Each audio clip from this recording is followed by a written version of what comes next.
Olha só, uma decisão bem controversa do nosso Congresso Nacional acaba de criar o que está sendo chamado de uma brecha no teto salarial do funcionalismo. Vamos entender direitinho como uma nova forma de pagamento pode, na prática, permitir que alguns servidores recebam salários bem acima do limite que a Constituição estabelece.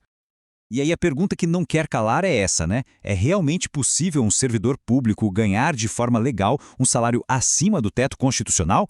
Bom, depois dessa nova decisão do Congresso, a resposta para essa pergunta ficou bem mais complicada. E é aqui que a história começa.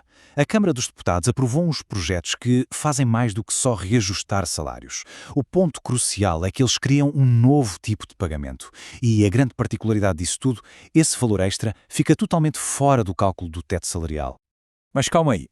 Antes da gente continuar, é super importante ter claro o que é o tal do teto do funcionalismo. Basicamente, é o valor máximo que qualquer servidor público no Brasil pode receber. Hoje esse valor é de R$ 46.366,19. A ideia por trás disso é justamente evitar os famosos super salários. Ok, então essa mudança toda veio em duas frentes. A primeira delas foi um reajuste direto nos salários, que veio acompanhado também de novas gratificações. E para a gente ter uma ideia, a escala do aumento é bem impressionante. No Senado, por exemplo, o salário inicial de um auxiliar legislativo vai pular de R$ 3.300 para quase R$ 6.000 até 2029.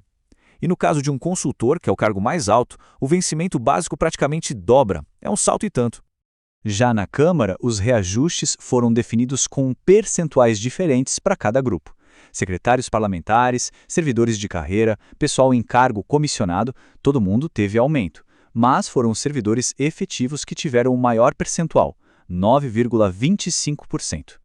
E não para por aí. Além do reajuste no salário base, foi criada também uma nova gratificação de desempenho, o que significa na prática que um funcionário, dependendo da sua avaliação, pode receber um bónus de até 100% do vencimento, ou seja, pode literalmente dobrar o salário base. Agora a gente chega no ponto nevrálgico, no mecanismo que está no centro de toda essa polêmica, a tal da licença compensatória. É exatamente aqui que a brecha no teto realmente se abre. Então, o que é essa licença, afinal? Pensa nela como um benefício criado para aqueles servidores que ocupam funções consideradas de alta relevância e que, por causa disso, acabam trabalhando muito mais. A ideia, no papel, é compensar essa galera com dias de folga. Só que as regras mudam um pouco de uma casa para outra. Na Câmara, para quem ocupa cargos de chefia, os chamados FC4 e para cima, a regra é bem clara. A cada 3 dias trabalhados, ganha um de folga. Já no Senado, a coisa é um pouco mais flexível, variando de um dia de folga a cada 3 até um dia a cada 10 trabalhados. Tá, beleza, dias de folga. Mas como é que isso se transforma em um salário que fura o teto? O segredo está em como essa compensação pode virar dinheiro no bolso do servidor.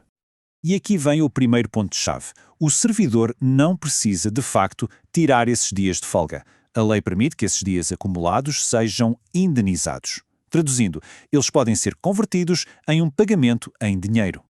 E agora sim, vem o pulo do gato. O pagamento por essas folgas que não foram tiradas é classificado como verba indenizatória. E por que isso é tão importante? Porque, por lei, esse tipo de verba não entra no cálculo do teto salarial. Pronto, a brecha é exatamente essa. E para a gente ter uma noção do impacto inicial, o próprio presidente da Câmara, Hugo Motta, falou em números. Segundo ele, essa regra nova deve afetar de cara 72 servidores. Basicamente, aqueles que já ocupam os cargos mais altos e que já estão com o salário ali batendo no teto. A justificativa oficial para aprovar esse pacote todo veio do próprio presidente da Câmara. A fala dele destaca que a intenção era dar reajuste para todo o mundo, buscando uma certa igualdade e, segundo ele, evitando criar castas dentro do serviço público da casa. Certo, já entendemos a mudança. Agora vamos ver como isso foi aprovado e o que acontece daqui para frente lá no Congresso. E tem um detalhe importante sobre o processo. A votação foi super rápida, aconteceu a toque de caixa, como se diz. Isto só foi possível porque rolou um acordo entre os líderes dos partidos, o que acelerou toda a tramitação e a aprovação na Câmara. E agora, os projetos seguem caminhos diferentes. O texto que mexe com os salários do Senado já foi aprovado nas duas casas, então agora ele vai direto para a sanção do presidente da República. Já o projeto da Câmara, por outro lado, ainda precisa ser analisado e votado lá no Senado. Então, vamos resumir rapidinho os pontos principais que a gente viu. Primeiro, temos um aumento escalonado nos salários. Depois, uma nova gratificação de desempenho que pode até dobrar o vencimento.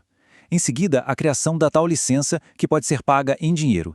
E o mais importante de tudo, esse pagamento extra não entra no cálculo do teto salarial. E tudo isso, claro, nos deixa com uma reflexão bem importante, né? O que a criação de mecanismos como este significa para o teto salarial, para o controle dos gastos públicos e, no fim das contas, para o futuro do funcionalismo aqui no Brasil? É um assunto para a gente continuar de olho.